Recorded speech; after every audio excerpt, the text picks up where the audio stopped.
नमस्कार दोस्तों, मेरा नाम है सागर और welcome you all to my YouTube channel. Guys, आज हम बात करेंगे हम लेट गो क्यों करते हैं और लेट गो करने के बाद होता क्या है। स्पेशल पर्सन, स्पेसिफिक पर्सन को जब हम लेट गो करते हैं तो उन पर क्या असर पड़ता है, और किसी भी मैनिफेस्टेशन प्रोसेस में, चाहे वो जॉब के लिए हो, हेल्थ, वेल्थ, एनीथिंग, या फिर कोई बहुत ही खास मकसद से आप मैनिफेस्टेशन कर रहे हो, उसमें लेट गो करने के बाद होता क्या है और एक्चुअली में लेट गो क्या होता है। तो ये बहुत सारे कमेंट्स मुझे आ रहे थे, मुझसे पूछे लोग कि सर लेट गो करने के बाद उन पर क्या इफेक्ट पड़ता है जिसके लिए हम मैनिफेस्टेशन कर रहे हैं, या लेट गो एक्चुअली में होता क्या है। तो इस वीडियो में मैं इस चीज़ को बहुत अच्छे से क्लियर करूंगा ताकि आपको बहुत अच्छे से समझ में आ जाए। गाइज, लेट गो का मतलब है कि बस अब जाने दो। इसका हिंदी हो गया, ये आप भी जानते हैं, मैं भी जानता हूँ, लेकिन ये एक्चुअली में लेट गो होता क्यों है, इसको करना क्यों है।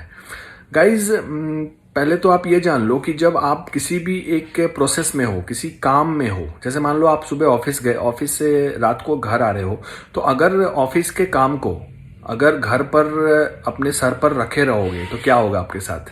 सर दर्द, नवरत्न तेल की खपत बढ़ जाएगी या फिर हिमगंगे तेल की खपत बढ़ जाएगी। तो गाइज, इसी तरीके से मतलब आप ऑफिस से जब आते हो तो लेट गो कर देते हो कि नहीं भैया, ऑफिस का काम ऑफिस में ही, एंड उसके बाद फिर घर आए तो आपका नया शुरू हो गया काम, नया दिन, नया मतलब नई रात एंड ऑल दैट।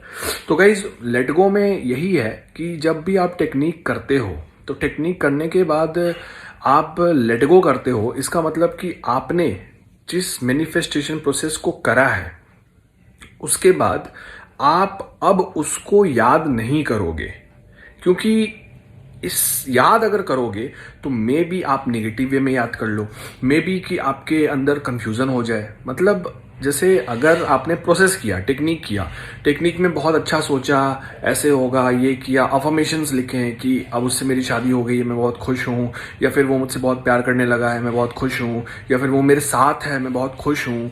इसके बाद से आप अचानक से लेट गो नहीं करते हो और कहीं ना कहीं मैनिफेस्टेशन प्रोसेस खत्म होने के बाद ये थिंकिंग आ जाए कि कहीं ना आए तो, कहीं शादी नहीं हुई तो, कहीं वो दूर चला गया तो इस निगेटिव थॉट और इस कंफ्यूजन से बचने के लिए लेट गो किया जाता है। क्योंकि लेट गो के बाद, लेट गो कर दिया ना आपने, क्योंकि अब आपको उस चीज से बिल्कुल कोई मतलब नहीं है, इसीलिए इंसान लेट गो करता है कि भैया हमने हमारा काम कर दिया। अब उस चीज के बारे में हो सकता है आप पॉजिटिव भी सोचो लेकिन निगेटिव ना सोचो, इसीलिए लेट गो कर देते हैं कि भैया हम निगेटिव नहीं सोचेंगे। यही रीजन है कि किसी भी मैनिफेस्टेशन टेक्निक के बाद आपको लेट गो कराया जाता है। दूसरी बात है कि लेट गो करना कब चाहिए। तो देखो, एक सर्टेन पीरियड होता है। एक्चुअली में जो टेक्निक्स हम कराते हैं उन टेक्निक्स को इसलिए कराते हैं ताकि आपके सबकॉन्शियस माइंड पे एक बिलीफ पैदा हो जाए, और सबकॉन्शियस माइंड का ये फीचर है कि वो जिस चीज़ पे बिलीव करेगा वो चीज़ आपके साथ रियल में हो जाएगी। तो उस टेक्निक को हम लोग इसीलिए करवाते हैं ताकि आपका सबकॉन्शियस उस चीज़ पर जो आप अफर्म कर रहे हो उस चीज़ पे बिलीव करने लग जाए और वो पूरी हो जाए आपके साथ। सिंपल है। तो जब वो चीज़ पूरी हो जाएगी, और मतलब जब आपका सबकॉन्शियस बिलीव करने लग जाएगा, तो बिलीव उस बात पर करने लग गया जो आपने अफर्मेशन लिखा, राइट, और जो अफर्मेशन लिखा उस बात पे बिलीव करने लग गया। अब आप अगर लेट गो नहीं करोगे तो वो फिर हो सकता है कोई और थॉट आके उस अफर्मेशन में चुभे, यार कहीं ऐसा ना हो जाए, कहीं वैसा, समझ रहे हो ना, वो चुप मतलब वो उसको उस पर से ध्यान हटाए। जिस चीज़ के लिए आपने इतनी मेहनत करी, हो सकता है उस पर से आपका ध्यान हट जाए। तो ये बहुत बड़ी पॉइंट होती है लेट गो करना। गाइस, नए हो तो सब्सक्राइब जरूर कर देना। Thanks for watching. लाइक करना, शेयर करना अपने दोस्तों के बीच में।